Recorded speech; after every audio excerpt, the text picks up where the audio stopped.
Mês da Bíblia 2022, aproximando-se do livro de Josué.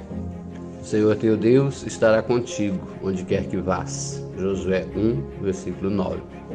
Olá, caríssimos, estamos de volta com o nosso segundo encontro acerca do livro de Josué, proposto pela CNBB para o mês da Bíblia, setembro, neste ano de 2022. Hoje damos seguimento com a divisão da Bíblia. Oremos. Eis-nos aqui diante de vós, Espírito Santo. Eis-nos aqui, reunidos em vosso nome. Só vós temos por guia. Vinde a nós, ficai conosco e dignai-vos habitar em nossos corações. Amém. Como se divide a Bíblia? Talvez seja a primeira coisa que precisamos detectar, vamos dizer assim, cientificamente. A Bíblia, ou Sagrada Escritura, se divide em duas partes: Antigo Testamento, ou Antiga Aliança, e Novo Testamento, ou Nova Aliança. As duas partes da Bíblia referem-se, portanto, à aliança selada entre Deus e o povo, antigamente através de Moisés, e renovada ou restabelecida por Jesus Cristo. Há quem prefira chamar Antiga Aliança ou Nova Aliança. Aliança vem do termo hebraico berit, e significa pacto de amizade. No Antigo Testamento, encontram-se os livros escritos antes da vinda de Jesus Cristo, e no Novo Testamento, por sua vez, estão os livros escritos após a vinda de Jesus Cristo. Testamento pode ser definido como o ato através do qual uma pessoa deixa a outras os bens que possui. Assim, caros irmãos, Deus, que é Pai, deixou aos homens e mulheres sua herança, a comunicação dele mesmo com a humanidade.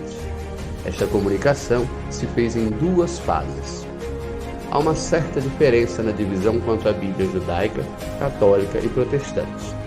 Vamos aqui nos centrar na divisão católica, porque é o nosso interesse óbvio conforme a adoção do CEBI para o Antigo Testamento, lá no livreto ABC da Bíblia, números 16 a 18. Pentateuco. Pentateuco é uma palavra grega que significa 5 livros, ou seja, são chamados os 5 primeiros livros do Antigo Testamento: Gênesis, Êxodo, Levítico, Números e Deuteronômio, também chamado de Torá, lei, porque contém a lei da Antiga Aliança. Seguido ao Pentateuco, temos o conjunto dos livros históricos. São 16 livros que descrevem a história do povo eleito e seus líderes, em preparação da vinda do Messias, prometido por Jesus Cristo.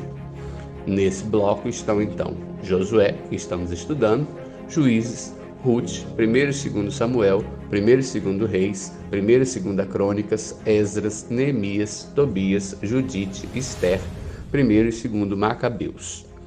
É o documento do pacto sinaítico, do Monte Sinai. Lembre-se, Deus que se manifesta a Moisés no Monte Sinai e a ele entrega as tábuas da lei, os 10 mandamentos. Deus pronuncia as palavras a Moisés e ele as comunica ao povo todos os seus mandamentos. Livros sapienciais somam 7 livros e ensinam verdades de ordem moral e piedosa, expressando a sabedoria e os sentimentos do povo. São livros de fundo especialmente moral e místico, que são Jó, Salmos, Provérbios, Eclesiastes, Cântico dos Cânticos, Sabedoria e Eclesiástico.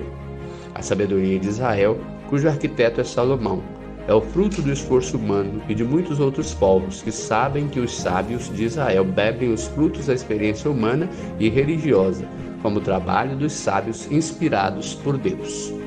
E o quarto bloco, livros proféticos.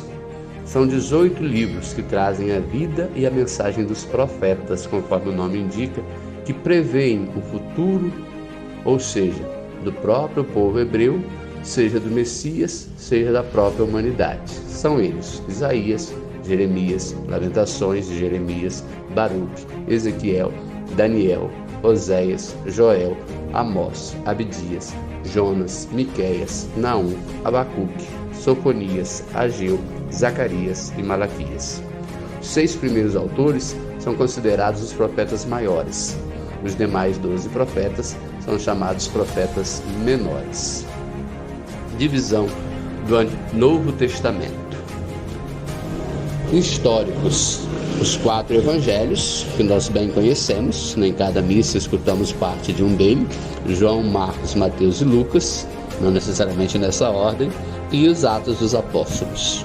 Segundo bloco, os livros didáticos, as epístolas ou cartas de São Paulo, 1ª Romanos, 1ª e 2ª Coríntios, aos Gálatas, Efésios, Filipenses, Colossenses, 1ª e 2ª Tessalonicenses, 1ª e 2ª Timóteo, a Tito, Filemon, a Epístola aos Hebreus e as Epístolas Católicas, Tiago, 1ª e 2ª Pedro, 1ª, 2ª e 3ª João e Judas.